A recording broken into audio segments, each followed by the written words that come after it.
So how did you first hear about the Mariel refugees and the need to resettle them and sponsor them? Now, remember, at the time of this interview, it was about 40 years ago. Um, we had heard it on the national news, and we also heard it through our church. Um, I, my partner and I belong to Metropolitan Community Church in Philadelphia, and they were involved in the very early stages of finding sponsors for some of the Cuban refugees. And what do you remember about MCC's involvement? Well,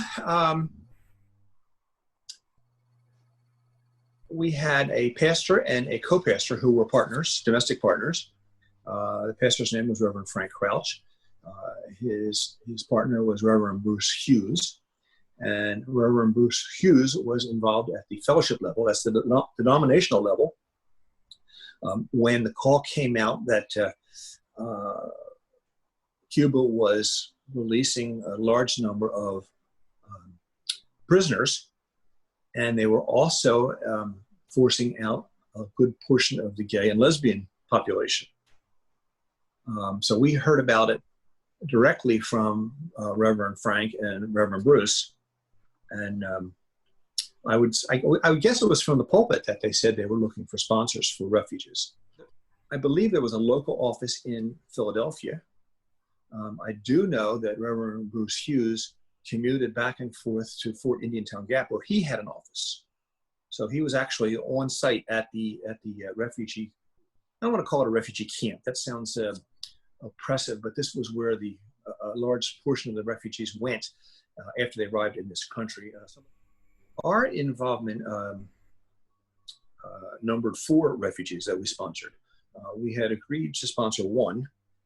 He had moved in with us, and I cannot tell you what time of year that was, but when he moved in, he immediately, things clicked. He was very interested in learning English. He had almost no English. He was very interested in working, and he worked multiple jobs. I helped him find a couple of them, and then he went on to his own, but he was the kind of person that believed that in America, the harder you worked, the further ahead you got. So in a sense, he was buying into the American dream, which I thought was really neat. Things worked so well that a few weeks, maybe a month or a month and a half later, he said he had another friend at Fort Indiantown Gap. He asked if we would sponsor a second refugee, and we then agreed to that. So what was it like, say, the first time that you met Nestor? We met him in Philadelphia. I believe it was at the pastor's apartment. Again, Bruce was commuting back and forth to Fort Indiantown Gap, which from Philadelphia is probably a 2-hour drive, maybe 2.5 hours. So he provided the transportation to get Nestor to Philadelphia, and we picked him up there and took him to Trenton.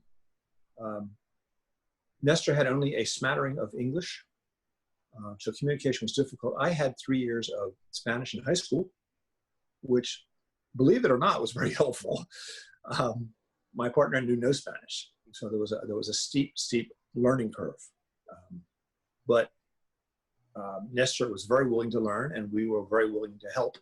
So it really worked out well. Did you help them learn about the LGBT community in your area? Well, the LGBT community in Trenton was very different than what the LGBT community in Philadelphia is.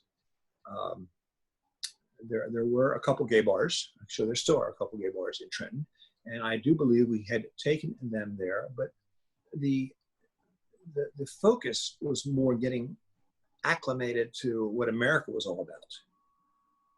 It was a radical change for them. A story I like to tell, and I've told many times, is each one of them, when I would take them shopping for the first time, whether it be to the supermarket or to a mall, were astounded by the abundance that we were surrounded by. The difference between an American grocery store or American supermarket and a Cuban grocery store is extreme. As a matter of fact, one of them accused me of taking him to a I don't want to say scam, but a show place, sort of like to brag, right? And I'm saying, no, this is a typical supermarket.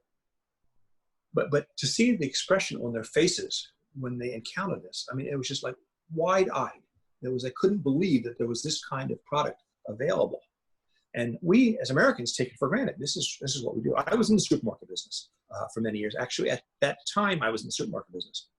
And so I know about how to market groceries, and I know how to run a supermarket. And to me, this is perfectly natural. We study how to do this.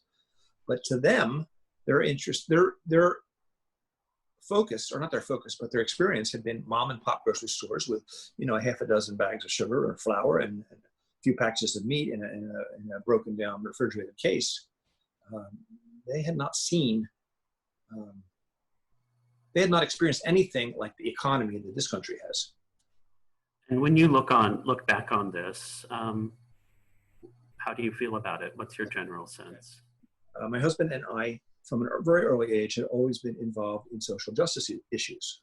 We had gone to the very first Gay Pride Parade in Philadelphia. I had done several civil rights marches throughout the years. And this just fit in with what we were about. I would do it all over again. If it happened tomorrow, I would volunteer to be a sponsor.